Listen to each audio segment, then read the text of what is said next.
జై శ్రీరామ్. మనకు ఏ కష్టం వచ్చినా ఆశ్రయించాల్సింది భగవంతున్నే, అడగాల్సింది భగవంతున్నే.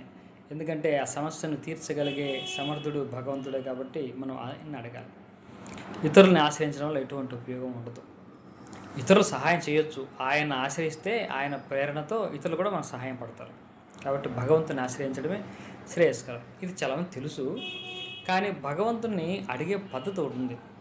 అది ఏ విధంగా అడగాలి, భగవంతుని ఏ విధంగా మనము అర్థిస్తే మన కోరికలు తీరుతాయి, లేకుంటే మన కష్టాలు తీరుతాయి అంటే మనకు పెద్దలు చెప్పినటువంటి మార్గం ఎలా అడగమని చెప్పారంటే, ఒక ఉదాహరణ చెప్తే మీకు అర్థమవుతుంది. ఒక ఊర్లో అప్పారావు ఉన్నాడండి, అదే ఊర్లో సుబ్బారావు కూడా ఉన్నాడు. ఆ ఊర్లో కరెంటు పోయింది. అప్పారావు ఇలా చూశాడు, వాళ్ళ ఇంట్లో కరెంటు పోయింది. కరెంట్ ఆఫీస్కి ఫోన్ చేశాడు. ఏమండి, మా ఇంట్లో కరెంటు పోయిందండి, ఆ లైన్ ఏదో ప్రాబ్లం ఉన్నట్టుంది, చేయండి అని అడిగాడు. ఓకే. తర్వాత సుబ్బారావు వచ్చాడు.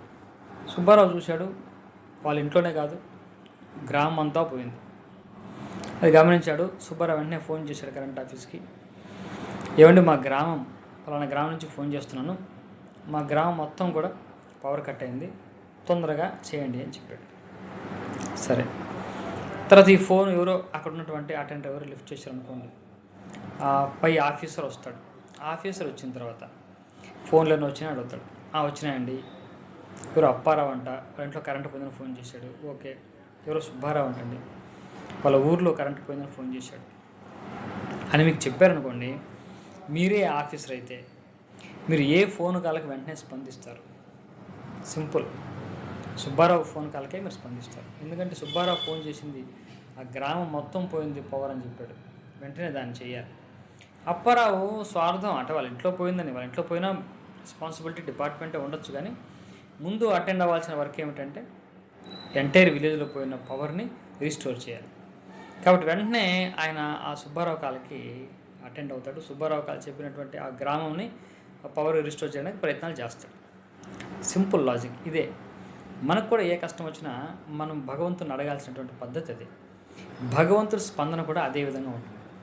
అంటే ఇప్పుడు ఎలా అడగాలి అంటే, ఉదాహరణకి నాకు ఒక ఆరోగ్య సమస్య వచ్చిందనుకోండి, ఏదో షోల్డర్ పెయిన్ వచ్చింది, భగవంతుని అడగాలి, నా షోల్డర్ పెయిన్ తగ్గించు అని అడగడంలో ఉపయోగం లేదు.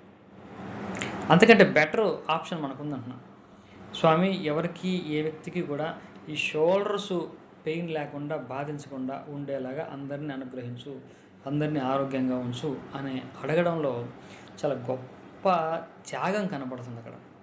ఎప్పుడైతే మన త్యాగ భావంతో ఈ కోరికను అడిగామో భగవంతుడు వెంటనే స్పందిస్తాడు. అంటే అది పుణ్యకర్మగా పరిగణిస్తాడు భగవంతుడు. అప్పుడు అందరికీ అలా చేస్తాడు. అందులో మనము ఉంటాం కాబట్టి మనకు ఇది పోతుంది. అంటే ఇందులో త్యాగం ఉందా, స్వార్థం ఉందా అంటే, ముందు మనం స్వార్థం ఉన్నప్పటికీ కూడా త్యాగభావంతో మనం భగవంతుని అడిగినప్పుడు, అంటే వీడు లోకక్షేమం కోసం ఆలోచిస్తున్నాడురా, కాబట్టి నేను వీడి క్షేమం గురించి నేను ఆలోచించాలి అని ఖచ్చితంగా మన క్షేమం గురించి ఆయన ఆలోచిస్తాడు.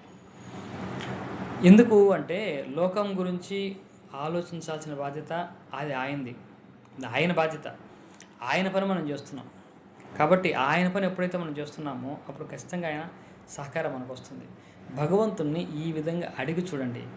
మీకు డబ్బు కావాలి, ఈ సమాజంలో చాలామంది ఆర్థికంగా బాధలు పడుతున్నారు, ఎవరూ కూడా ఆర్థికంగా బాధపడకుండా ఉండాలని మీరు కోరుకోండి. అటువంటివి అనుగ్రహించవయ్యా, సమాజం హాయిగా అందరూ కూడా ఐశ్వర్యంతో ఉండాలి అని కోరుకోండి. అటువంటి సమాజాన్ని నేను చూడాలనుకుంటున్నాను కోరుకోండి, మనస్ఫూర్తిగానే కోరుకోండి, చూడండి ఏం జరుగుతుందో. కాబట్టి మనకి ఏ సమస్య ఉన్నా, ఏ కోరుకున్నా అడిగే పద్ధతిలో ఒక చిన్న మార్పు, ఆ సమస్యను చాలామందికి ఉంటుంది కదా, నీకున్న సమస్య అది అందరికీ ఉందని గుర్తించి అందరికీ కోసం నువ్వు ప్రార్థన చెయ్యి. కాబట్టి ప్రార్థన గొప్పగా ఉంటుంది, భగవంతుడు పొంగిపోయేటటువంటి ప్రార్థన. ఇది చేసి చూడండి, రిజల్ట్ ఎలా వస్తుందో చూడండి. స్వస్తి.